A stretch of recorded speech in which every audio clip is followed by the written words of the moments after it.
আমি একজন সাহাবার জীবনী শোনাবো আপনাদেরকে। আব্দুর রহমান ইবনে আউফ রাদিয়াল্লাহু তাআলা আনহু। 10 জন জান্নাতের দুনিয়াতে বসে যে 10 জন সাহাবা জান্নাতের সুসংবাদ পেয়েছেন তাদের মধ্যে একজন, আলহামদুলিল্লাহ বলেন।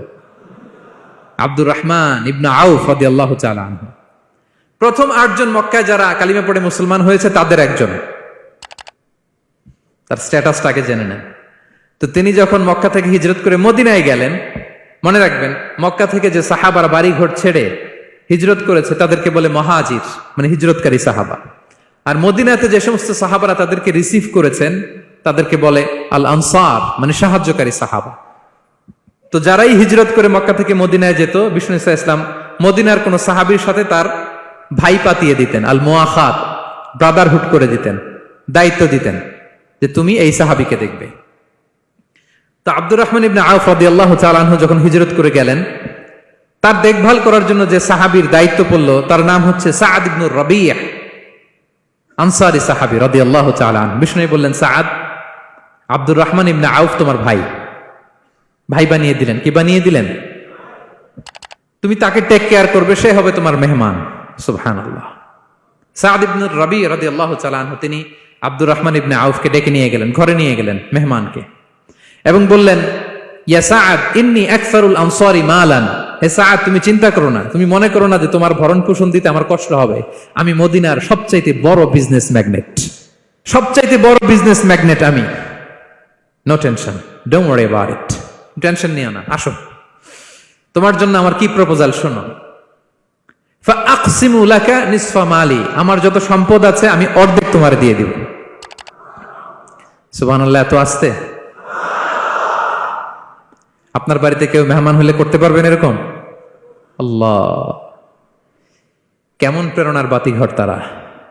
ফাআকসিমু নিসফা মালি, হে আব্দুর রহমান ইবনে আউফ, আমার অর্ধেক সম্পদ তোমারে দিয়ে দিব। এখানেই শেষ না, এরপর বলতে লাগলেন, আমার অনেকগুলো স্ত্রী আছে, তুমি কোথায় যে মেয়ে খুঁজবা, প্রস্তাব দিবা, এত ঝামেলার দরকার নাই। আমার কোন স্ত্রীকে তোমার ভালো লাগে বলো, তার যদি তোমাকে ভালো লাগে তাহলে প্রয়োজনে তাকে আমি ডিভোর্স দিয়ে দিব, তাকে নিয়ে তুমি সুখের সংসার করবা।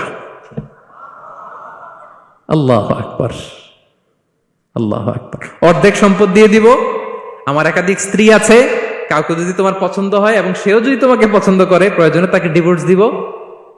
New life, new career, just go on. আমরা এই সুযোগ পেলে কি করতাম? সাথে সাথে অর্ধেক সম্পদ নিয়ে নিতাম, ঠিক কিনা? আব্দুর রহমান ইবনে আউফ প্রেরণার বাতিঘর। উনি কি করলেন? উনি বললেন, লা হাজাতা লি ফি যালিক। আমার ভাই, তুমি যে বলছো এ সাআদ ইবনে রবি, তুমি যে এত চমৎকার প্রপোজাল দিয়েছো, এতেই আমি খুশি। তোমার কোনো কিছুর আমার দরকার নাই।